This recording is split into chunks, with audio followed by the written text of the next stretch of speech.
కర్మలని ఆ దిగాలి చెక్కాలంటే మన వల్ల అయ్యే పని కాదు. క్లియర్ కదా? అగ్రీడా? ఒకసారి అగ్రీడ్. కష్టం.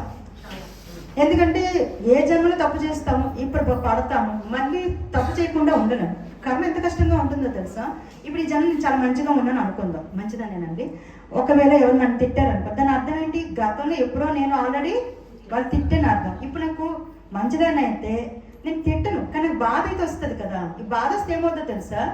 మళ్ళీ వాళ్ళు బాధపడేలాగా నేను మళ్ళీ కర్మ చేయాలి. అర్థమైందా? మనం తిట్టము, ఓకే. మంచిగా ఉంటాం, ఓకే. ద్వేషించం, ఓకే.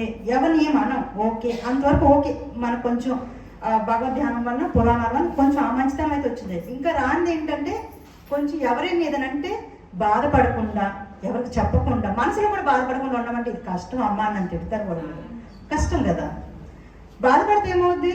మనం వాళ్ళు బాధ పెట్టారు కదా, మరి మనం వాళ్ళు బాధ పెట్టేలాగా కర్మ అకౌంట్ ఫామ్ అయిపోద్ది కదా. ఇది అర్థమైంది కదా? ఎవరైనా నన్ను బాధ పెట్టారు, ఓకే. పోనీ అసలు కొత్త అకౌంట్, నన్ను ఎవరో బాధ పెట్టారు, ఓకే. నన్ను ఎవరో బాధ పెడితే నేను బాధపడ్డాను. నేను బాధపడితే ఇప్పుడు ఏం జరగాలి?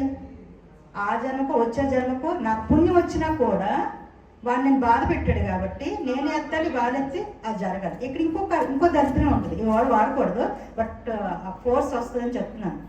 వాడిని బాధ పెట్టడానికి నేను చెడ్డ అవ్వాలి. నేను ఊరికి ఎలా నవ్వుతూ తిట్టగలను ఏంటి?